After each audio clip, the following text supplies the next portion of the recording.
Welcome to Daytime Ottawa here on Rogers TV. An exciting day for us because we are back in studio. Now, I may be alone in studio, but it's still exciting. We've got two people in the control room and one person here in studio.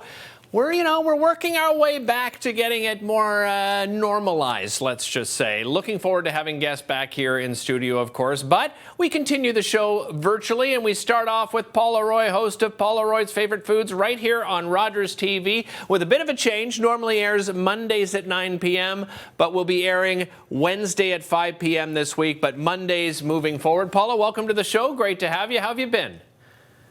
I'm very well. Thanks so much for having me back on the show. Let's talk about feedback first of all. You've got season 3 airing right here on Rogers TV. What have you been hearing from people? Well, it's pretty funny. I know that people are watching because they've been stopping me on the street with a mask on. They're still recognizing me and commenting on, oh, I made the recipe from the first episode, or what's on this week's episode. So it's really great to know that the recipes are resonating with people and that it's just nice, gentle viewing, which I think is kind of what we all need right now. Yeah, I couldn't agree more. And congratulations, by the way, on season 3. Let's talk about the upcoming episode. As I said, it's Wednesday at 5 p.m. this week. What can people expect? Well, this one is all about no-bake desserts. I try and come up with a theme for each episode, so it might be like full meal salads, or in this case, as I said, no-bake desserts. And so as a little teaser, folks are going to have to watch on Wednesday to find out how to make these, but there's some really great no-bake squares, and then this really fun parfait with torched marshmallows on top. Oh my goodness. And one of the reasons I chose these recipes is that when kids are interested in learning to cook, or maybe they're not interested, but parents want them to be interested, baking is pretty much the beginning point for most children. They do love their sweets, and so that's the way to get them in the kitchen, get them interested, and then you can move on to other dishes. Well, let's pick your brain then, because March breaks around the corner, a great opportunity for families to get together. And, they're always, families are looking for things to do. One of the great activities they can do is prepare meals. So what kind of pieces of advice can you give to parents out there to make it more enjoyable for everybody? Well, obviously, being organized, making sure you've got the ingredients for the recipes that you've selected. And I always recommend, especially with younger children, to pre-measure the ingredients. It's a step that they don't particularly seem to enjoy, or they may not have the precision needed, and they're going to possibly it's like if they're into cooking shows on TV, they'll be used to seeing that mise en place, to see all the ingredients all set up and ready, and then they just get to have the fun of putting it together. Well, and then, of course, there's also equipment.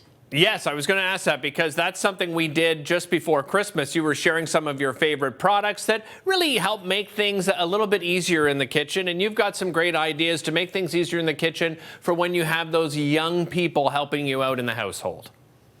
That's right. So my first recommendation, if you can afford it, is to invest in a stand mixer. They're often on sale. I'm partial to the KitchenAid brand, and this is their gorgeous new color of the year, which is beetroot. Just beautiful. Nice. And little kids in particular really have trouble mixing like a stiff chocolate chip cookie dough. They just don't have the arm strength and the hand strength. So this can take care of all that. Then you can also look at buying attachments like a pasta maker or an ice cream maker that run off this same appliance. So really a great way to get kids engaged in the kitchen and for them to have success. Yeah, absolutely. And there's so many available out there. As you said, KitchenAid, I think, is so many people's favorites.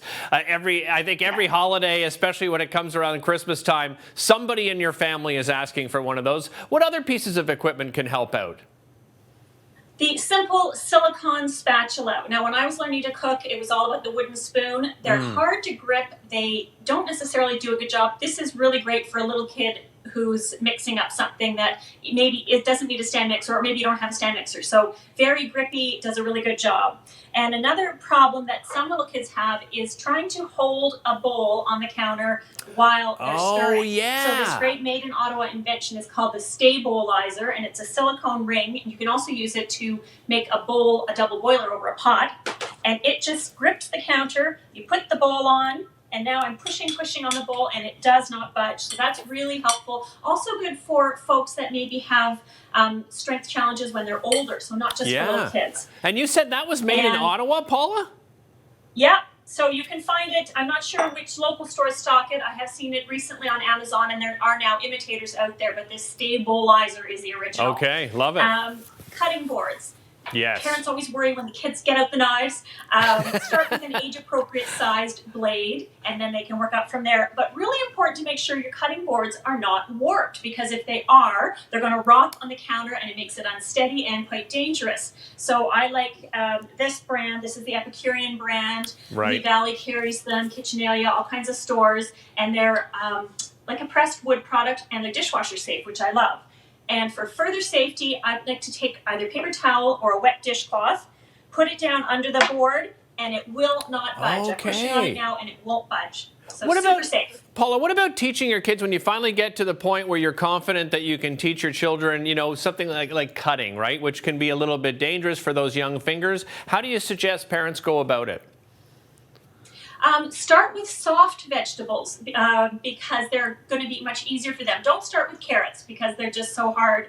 Cucumbers are a great one. I got my kids helping to make salad, so I would give them the cucumber to slice, or even tomatoes or something like that. And then they work their way up to harder vegetables. And if you do want to get them into carrots as they progress, cut the carrots in half lengthwise so they sit flat on the cutting board. Ah, that is an excellent one. You know, I think you taught me that years ago, was cutting a watermelon, or, you know, a melon of any kind. Always cut that little piece off so that it's easy to peel around. It doesn't roll all over the place. Paula, always a pleasure having you on the show. Congratulations so far. Season 3 of Paula Roy's Favorite Foods, airing right here on Rogers TV. Thanks for joining us, Paula. Want to remind you again, by the way, it airs every Monday at 9 p.m., but this week it will be on Wednesday at 5 p.m. And of course, then moving forward, you can start tuning back in on Mondays at 9 p.m. Don't go anywhere. We'll be back with more Daytime right after this.